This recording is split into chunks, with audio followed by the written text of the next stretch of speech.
Caros alunos e caras alunas, boa noite mais uma vez.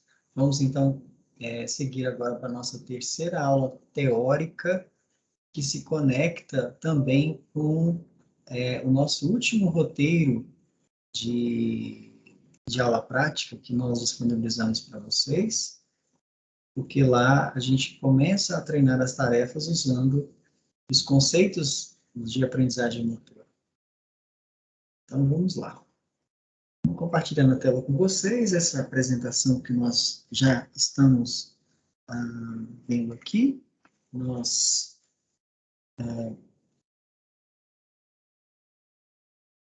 Como os sistemas corporais são importantes para que a adaptação às tarefas, aos objetivos, ao ambiente ocorra da melhor maneira, da maneira mais efetiva. Vimos esse slide onde mostra claramente que nós temos três caminhos aqui, três vias, né, para a reabilitação. Uma via voltada para a melhoria de deficiência, melhora da força muscular, melhora do controle de movimento.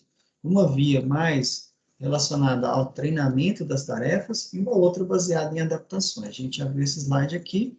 Falamos sobre o movimento hábil, falamos sobre aspectos do controle de movimento, falamos aqui sobre as etapas do diagnóstico rumo à intervenção e paramos aqui nesse slide, né? Paramos nesse slide aqui, onde falamos dos requisitos do fisioterapeuta reabilitador. Bom, a reabilitação, ela segue, então, dois caminhos básicos. Um, em que será possível recuperar, treinar as tarefas da mesma forma, para que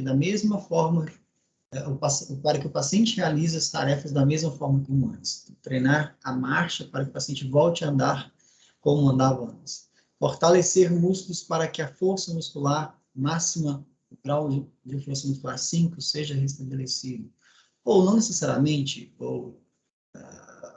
a ideia é recuperar. O quanto vai recuperar não se sabe, mas a ideia central é de que nós, fisioterapeutas, juntamente com o paciente e a família, nós temos o poder de melhorar o controle do movimento, melhorar outras deficiências, melhorar as estratégias, melhorar a tarefa, de modo que o paciente recupere a sua força muscular, recupere a capacidade funcional, recupere o desempenho ao realizar as tarefas.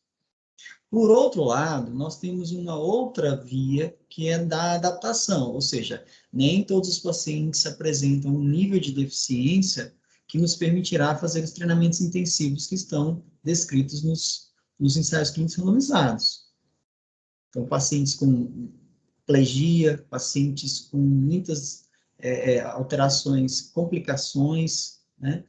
Então, a gente vai propor modificações na tarefa, como, por exemplo, o uso de membro superior com apoio para compensar deficiências de membro inferior e tronco, prescrever cadeira de rodas, fazer um treinamento modificado. Olha, já que você não consegue levantar usando essa estratégia, nós vamos usar outra estratégia, treinando rapidamente o tronco para frente, por exemplo, para substituir a fraqueza de membros inferiores. Instalar corrimão, barra paralela, corrimão de apoio, barras de apoio no banheiro, aquele assento elevado, né, aquele assento de 15 centímetros, aquele assento de banheiro, né, e sugerir uma mudança na ocupação do paciente. São possibilidades. A reabilitação no início, com o advento do microscópio, não se acreditava que aquelas células gigantescas, com aqueles longos axônios, que elas teriam a capacidade de se recuperar.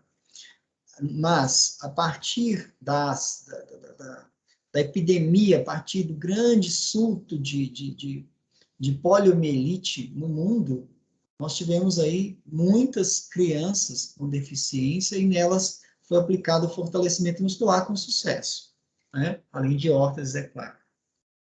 Então, começou-se a utilizar isso em pacientes com lesões do sistema nervoso. De modo empírico, foram criados métodos de tratamento, como, por exemplo, o Bobat. O casal Bobat desenvolveu um método que é chamado de conceito evolutivo, que é ainda hoje em dia aplicado, adaptado às novas terminologias, aos novos conceitos, mas, em essência, ali continua ainda sendo chamado assim, né? Depois de um certo tempo, logo no início do século, né, 1920, 1930, cresceu muito o conhecimento sobre os reflexos, sobre o movimento, o controle do movimento. Passou-se a descobrir que o controle era feito por centros superiores, que quando lesionados perdiam controle sobre os reflexos de centros inferiores. E supostamente os fisioterapeutas, os terapeutas ocupacionais poderiam submeter esses pacientes a treinamento de grupos de movimento, chamados de padrões de movimento, e, de alguma maneira, esses treinamentos poderiam resultar em melhora funcional.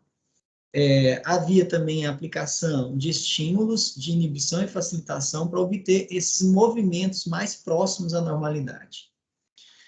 Então, aqui também o método Boba de conceito neuroevolutivo ampliou, então, os seus conceitos para abordar essas teorias, assim como a facilitação neuromuscular proprioceptiva. Então, esses dois métodos rivalizavam até a década de 90, quando passou-se, a partir do grande desenvolvimento de conceitos de aprendizagem motora, neuroplasticidade, aqui seja dado enfoque ao que realmente interessa, que é o treinamento das tarefas cotidianas, das tarefas funcionais, das tarefas significativas, não apenas de movimento e não apenas fortalecimento. Então, em algum momento da história da reabilitação, da fisioterapia, nós estávamos muito mais preocupados em estimular, em escolher um estímulo que desencadeasse uma resposta reflexa desejada. Eles citaram a contração, por exemplo, né? Então, o reflexo de estiramento no punho que vai provocar a extensão, vou provocar uma flexão rápida do punho, eu passivamente vou provocar uma flexão rápida do punho e vou solicitar a contração voluntária do paciente. Então, esse movimento vai gerar uma aprendizagem. Você vai estimular, ele vai repetir, vai estimular, ele vai repetir. Isso geraria uma aprendizagem motora? Será que sim? Será que não? E provavelmente não. Porque para gerar aprendizagem motora, nós vamos ver o que é necessário mais à frente. Bom, também, como eu falei antes, após lesões do sistema nervoso central, apareciam movimentos anormais, grupos de movimentos anormais, são chamados grupos de movimentos, são sinergias. Então, sinergias podem ser anormais. Então, o paciente vai realizar um alcance, né? E ele, aqui vocês olhem para a minha imagem aqui, o paciente vai com a mão tendendo à pronação, com a mão fechada de punho, né? Então, grupos de movimento que restaram são, demonstram, são reflexo de uma atividade reflexa excessiva, que tem que ser de um lado inibida, outra parte a movimentos como a extensão do punho que precisam ser estimulados. Então, você vai aplicar uma série de estímulos, sejam inibitórios, sejam facilitatórios, para promover essas melhoras. Mas será que isso gera uma mudança permanente, né? Outro conceito que surgiu, este mais relacionado aos conceitos, ao conhecimento que cresceu demais nessa época sobre o desenvolvimento das crianças, então criou-se uma ideia de que o ideal seria que nós seguíssemos a sequência do desenvolvimento, tanto em crianças quanto em adultos, trabalhar o proximal, depois o distal, né? Enfim, então, esses conceitos, essas técnicas, elas então perderam, né? Perderam muito campo, porque esses estudos foram muito baseados em estudos não controlados, em estudos de caso, ou a teoria aplicada era baseada em estudos experimentais. Bom, então, atualmente, se expandiu, então, esses conceitos de aprendizagem motora, onde o paciente vai treinar as tarefas que são significativas para ele e para a sua família. Muitos dos ensaios clínicos trazem pacientes leves, hemiparéticos leves após acidente vascular cerebral. O que seria um paciente com AVC leve? É aquele paciente que, com poucas semanas, ele já consegue estender um punho, já tem um controle de punho. Agora, o paciente com 3 meses, com plegia de membro superior, o que é uma plegia de membro superior? Vejam aqui, ó, você não consegue fazer mais do que 20% do movimento de ombro, então você faz isso aqui. Esse paciente aqui não faz treinamento intensivo, não está nos ensaios clínicos. E nós temos uma população dessa para reabilitar. Então, Esses pacientes graves, eles podem precisar de algum auxílio, esses pacientes moderados e graves. Então, a nossa proposta nas aulas teóricas é que os fisioterapeutas, nesses casos moderados e graves, onde o paciente não vai conseguir treinar a tarefa sozinho, ele possa ser auxiliado em algum momento com esses feedbacks, né? Com esse apoio das mãos, com direcionamento, com suporte, com estabilização, né? Ou com equipamentos. Então, você vai colocar uma cunha para inclinar mais esse tronco, você vai colocar esse paciente apoiado no rolo na frente, você vai colocar alguma coisa, um banquinho para apoiar os pés dele melhor no chão. Então,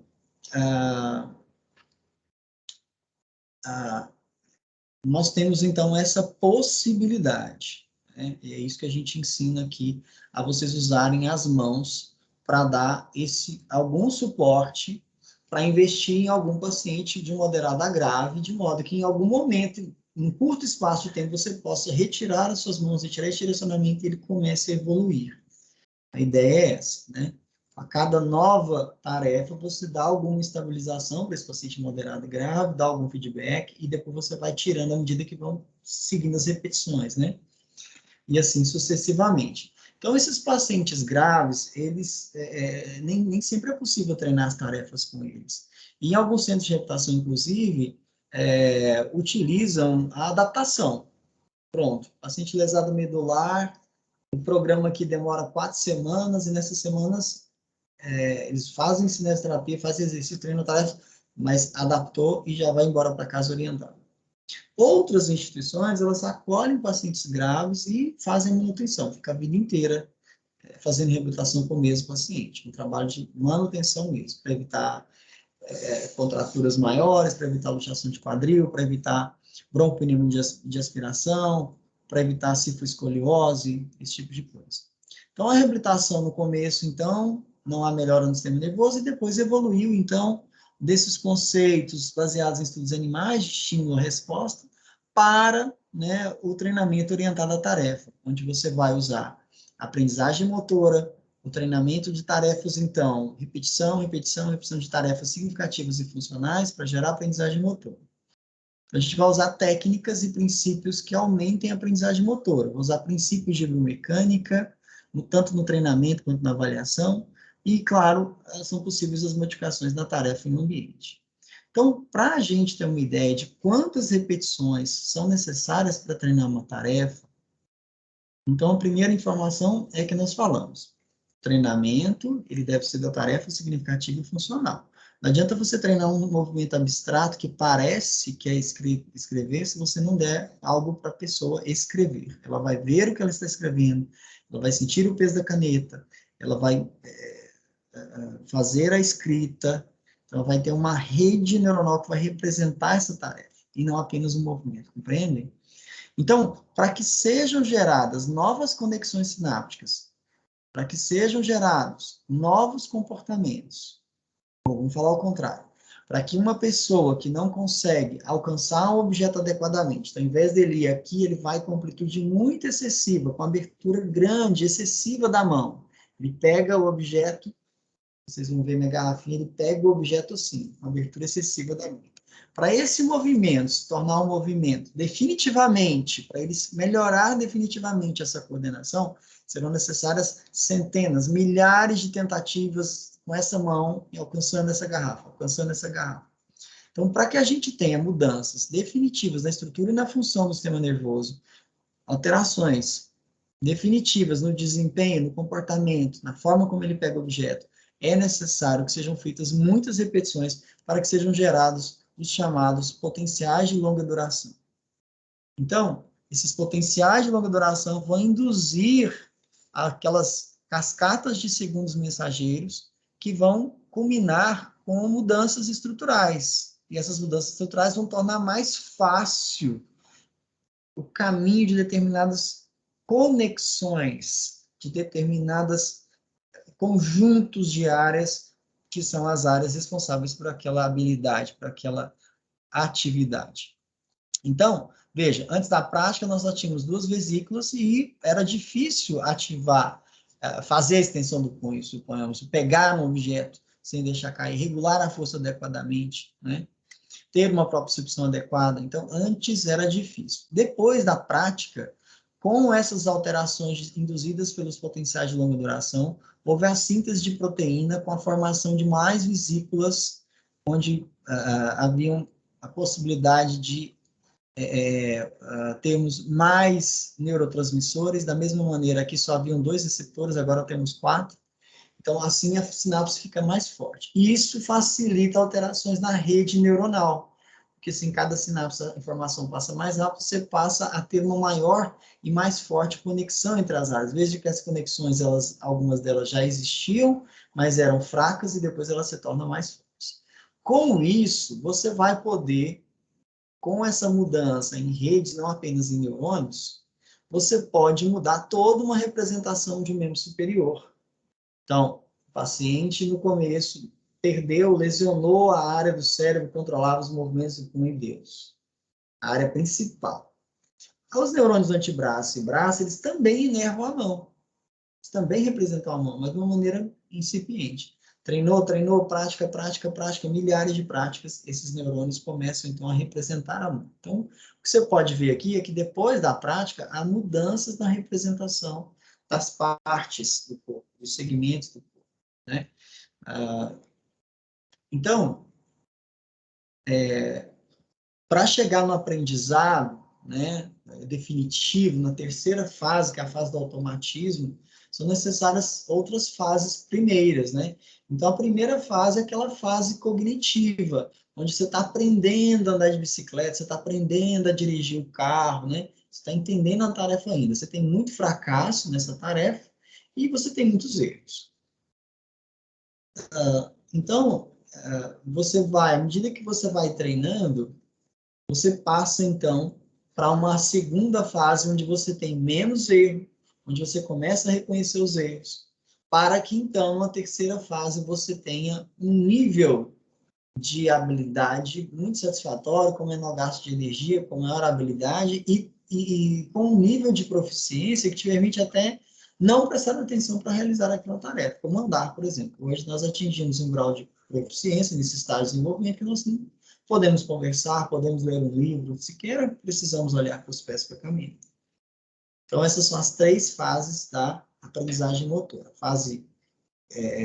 Uma fase cognitiva, uma fase associativa e uma fase automática. Fase cognitiva, você está aprendendo a andar de cadeira de rodas, ainda desperdiça muita força, aperta ali a roda, não joga na direção correta, não sabe fazer curva. Depois você vai para uma segunda etapa, onde você já está melhor, você comete menos erros, já começa a associar o desempenho com os erros e tal, até que você chega no ponto automatismo.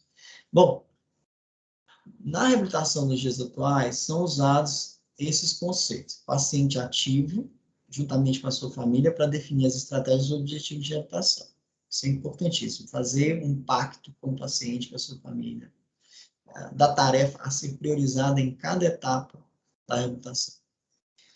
A repetição massiva diz respeito àquele protocolo de treinamento, onde o tempo de treinamento é maior que o tempo de repouso.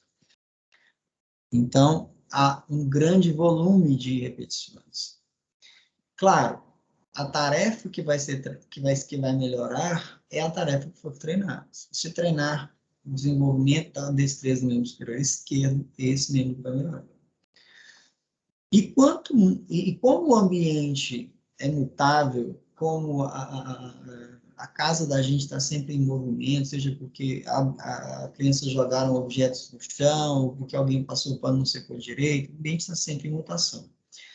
Assim como a tarefa, tem muitas formas de fazer uma tarefa, nós vimos isso na primeira aula prática. Mas é importantíssimo que você treine a tarefa sobre diversas condições de tarefa e ambiente. Treinar a andar na superfície macia, na superfície firme, no aclive, no declive, na grama, ok? Tem que ensinar o paciente a negociar essas barreiras. É claro que nem todo paciente vai chegar nessa etapa. Né?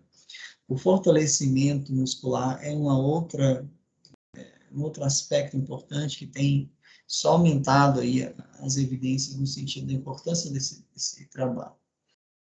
Eventualmente, né, quase que sempre, né, aparecem estratégias compensatórias. Então, eu estou aqui com o meu ombro pléstico, eu não consigo alcançar, levar a minha mão até, transportar a minha mão até o objeto com movimento de flexão do ombro. O que eu faço? Eu faço um balanceio do tronco e aproximo a minha mão no objetivo.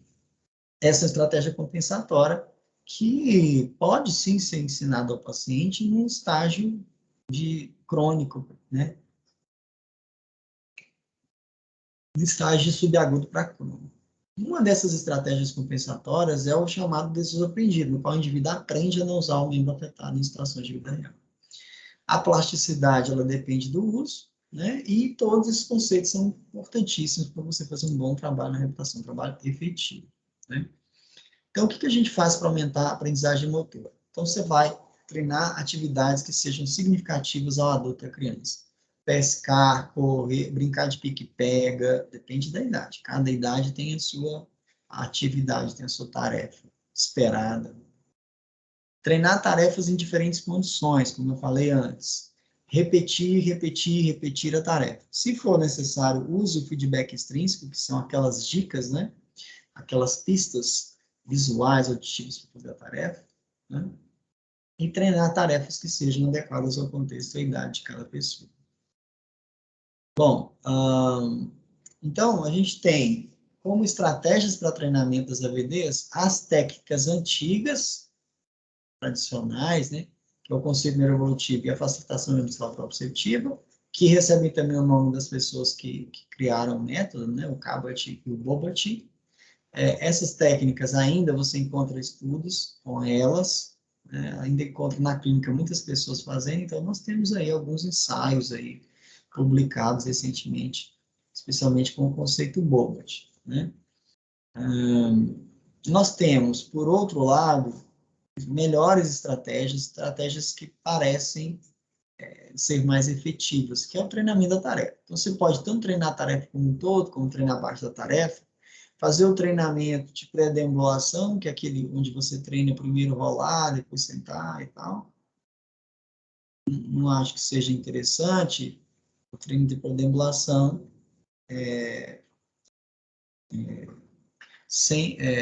não acho que seja interessante o treino de pré-deambulação, uma vez que você pode treinar diretamente a deambulação.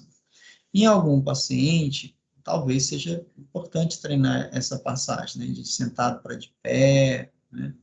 Mas algumas posturas nesse treino de pré-deambulação, que é o treino de posições que supostamente vão melhorar o desempenho da habilidade de marcha, como treinar o semi-ajoelhado o ajoelhado para o semi-ajoelhado, o semi-ajoelhado para de pé.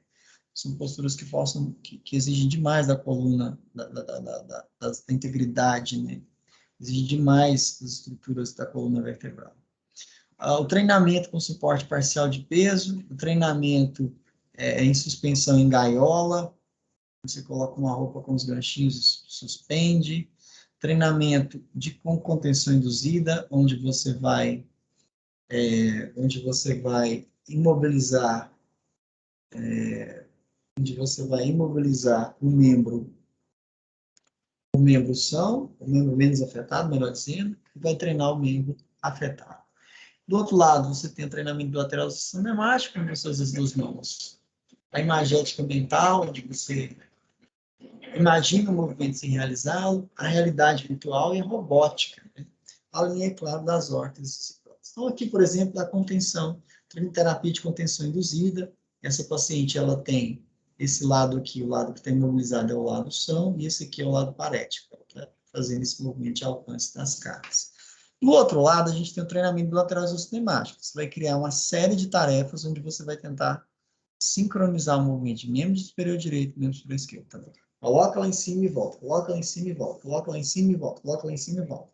Sabidamente, quando a gente faz duas tarefas ao mesmo tempo, a gente provoca um efeito de acoplamento, um nível de área motora suplementar, então o movimento do membro parético fica mais parecido, fica acoplado ao movimento do membro menos afetado, e vice-versa. Bom, é possível treinar uma parte da tarefa ou a tarefa como um todo. Treinar uma parte, a descarga de peso nesse membro. Aproveitou e alongou também, né? ou treinar a tarefa como um todo. Você pode fazer uma terapia em que você treina 5 minutos o todo, analisa, vê os erros, treina a parte que está com problema, mais uns 15 minutos, descansou, a última meia hora é treinar a tarefa, como um todo.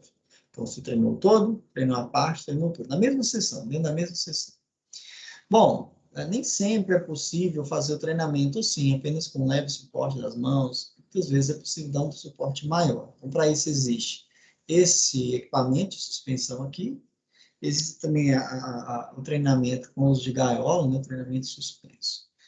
Bom, vamos falar rapidamente sobre as órteses, sobre a aplicação delas. Vamos ver se já tiveram aula lá no começo do curso, né? Então, a órtese tornozelo-pé, ou Ankle Foot Orthesis, ela recebe a abreviatura do nome em inglês. Então, ela permite uma liberação dos dedos, um choque calcanhar, previne o arrastar do pé, que mantém o pé a 90 graus. E é possível instalar umas faixas aqui, ó, de velcro, ou daqui para lá, ou de lá para cá. Quando o paciente tem uma inversão, o pezinho dele fica querendo sair da órtese. A gente vai lá e fixa, né? A mãezinha vai lá na oficina e pede para fixar. Então, essa sugestão eu gostei. Além dessa... Então, essa órtese tornozelo-pé rígida, além dessa mais tradicional, mais rígida, nós temos uma recortada. Então, essa daqui, ela tem mais chance de quebrar. Ela tem menos material. Em compensação, ela te permite, o paciente pode até usar essa viscoelacidade dela para fazer o avanço, para fazer a progressão. Bom, esse é um Ankle Foot Orthese articulado, tá vendo aqui? Ela permite a dorsiflexão, permite a flexão plantar. E aí, alguns pacientes, então, que não precisam da estabilização de uma órtese tornozelo-pé, que tem algum controle do tornozelo, podem se beneficiar muito com esse tipo de órtese que tem aqui uma dobradiça, justamente para permitir o enrolamento. Né? Aqui os 3 tipos básicos de órtese tornozelo-pé, a rígida, a afro-rígida, Ankle Foot Orthese rígida, a articulada, aqui, e a afro reação ao solo. Quer dizer, ao invés de você prevenir o movimento de flexão do joelho, ao invés de você prevenir o movimento de flexão plantar, aqui a ideia é prevenir o movimento, prevenir que o paciente ande agachado e venha cair para frente. Então, a órtese, ela apoia aqui a perna, empurrando a perna para trás. Então, quem faz isso é a força de reação ao solo. Falando então da aprendizagem motora, como eu falei, é possível treinar a parte todo. O que melhora mais? Treinar o todo. Tá? Tem tarefa que ela precisa ser estudada em termos de partes, sequência de partes em movimento. Por exemplo, aqui é a transferência de cadeira de rodas. Né? Para outras, não é necessário, basta fazer um treinamento progressivo. É possível fazer dentro da mesma sessão várias tentativas treinando o todo, outras tentativas treinando as partes. Bom, o fisioterapeuta, ele pode treinar as tarefas em 3 modelos. Um modelo, vou começar pelo último, que é o que está sendo mais usado aí, um dos que está sendo mais usado, um dos métodos que mais está crescendo na pandemia, é o treinamento, a telemedicina, né? O atendimento à distância, onde muitas vezes você vai passar a responsabilidade para o cuidador e o paciente do treinamento e eles vão treinar. Né? Então, eles vão escolher o horário para treinar, a quantidade. Então, isso é uma prática randomizada, independente, digamos assim. Agora, paciente que vai em ambulatório, paciente domiciliar, você consegue fazer um certo nível de treinamento com ele, porque, teoricamente, esse paciente aqui, se ele for bem treinado, bem trabalhado, ainda pode haver aprimoramento nas conexões, nos padrões motores, na habilidade já existente. Isso seria fantástico que acontecesse.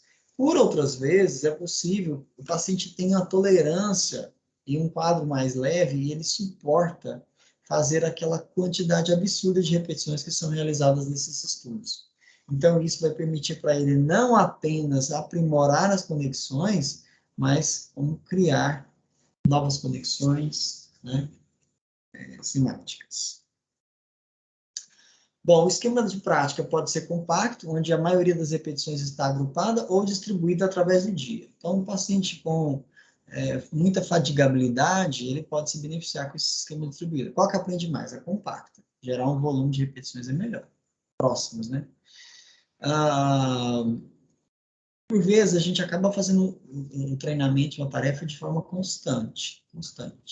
Sempre o mesmo comprimento da passada, sempre a mesma altura, sempre girando o mesmo lado. A gente muitas vezes não consegue fazer uma prática variável, né? Sendo que o ideal, o que aprende mais, é a prática variável. Bom, por vezes a gente tem blocos de tarefas para treinar. O que a gente pode fazer? Então, um bloco é andar, outro bloco é sentar, outro bloco é cortar uma carne, então são 4 blocos. A outra forma é você treinar de forma aleatória, ou seja, todos estão ali para treinar todas as tarefas e vão se revezando.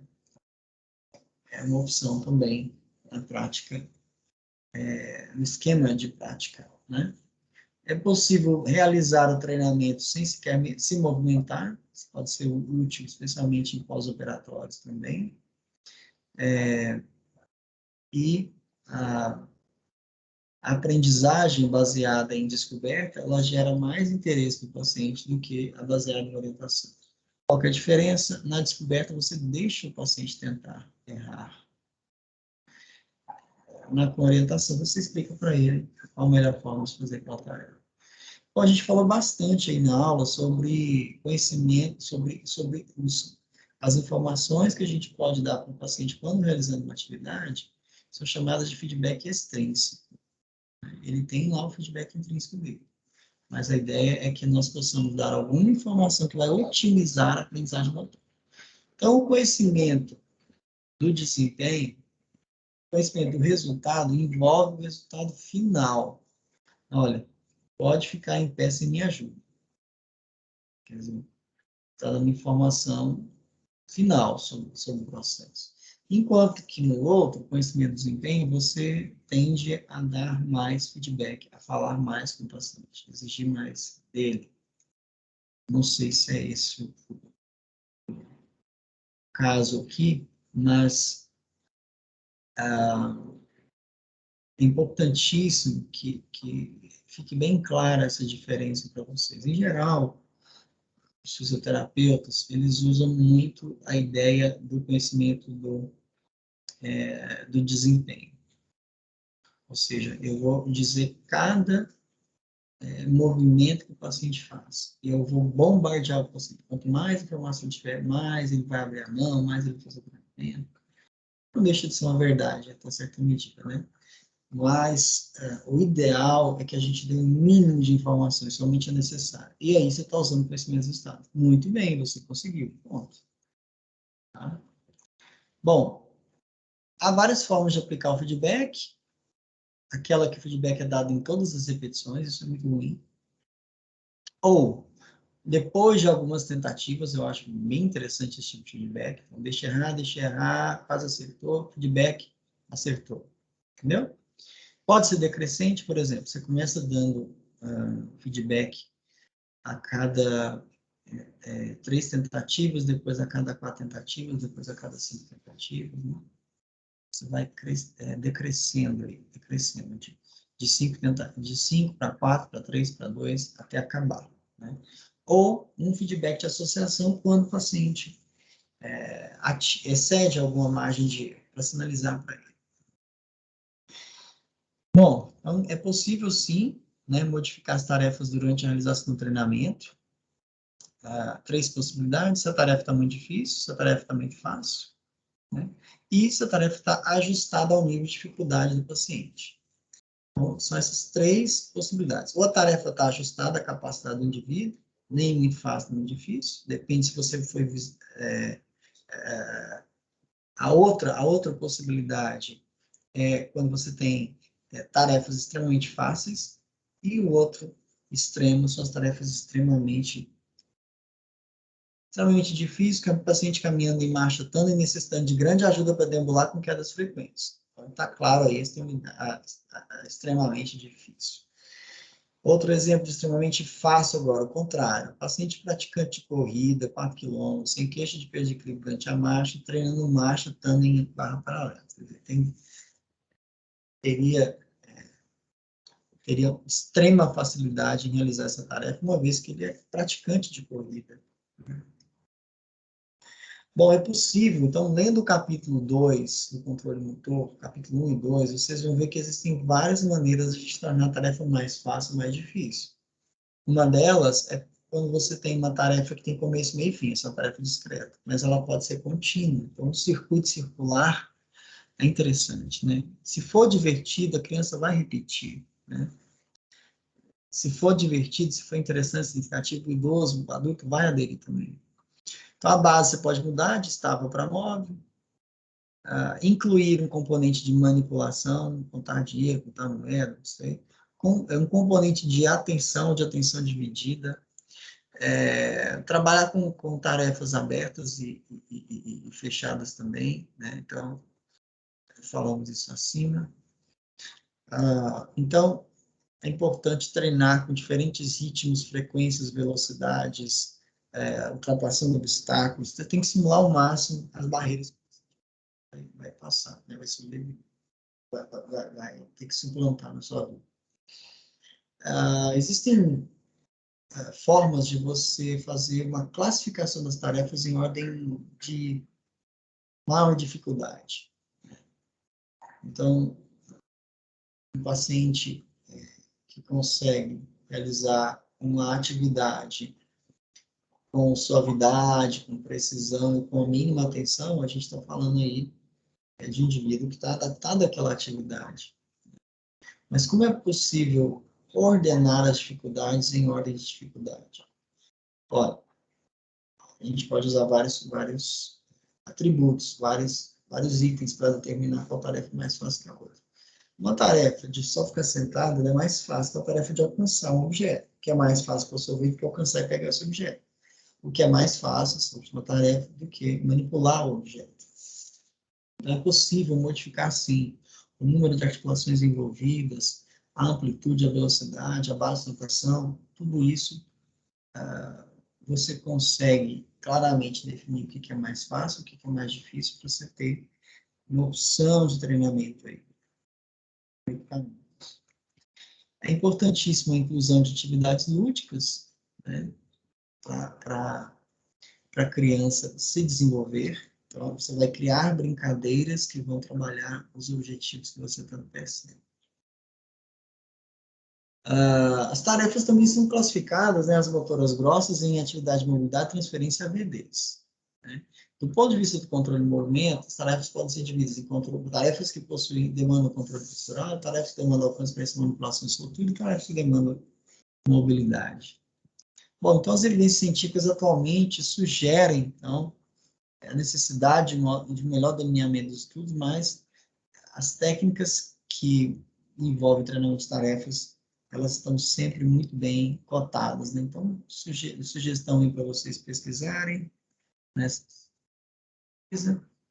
E aqui já começa uma outra parte da aula que a gente não vai entrar aqui, porque já foi ministrado ali na aula, na primeira aula prática. Bom, pessoal, então, esses são aquilo que a gente teria para falar para vocês sobre a matéria que a gente costuma dar nos outros anos. Essa é a matéria. Procuramos, então, tornar mais similar, né, os dois grupos de alunos aí que nós estamos acompanhando. Certo? Então, essas técnicas aqui são as técnicas que hoje em dia possuem um maior nível de evidência. Tá? Então, a gente tem que sempre tentar persegui-las. Treinamento orientado à tarefa, seja com quais técnicas for.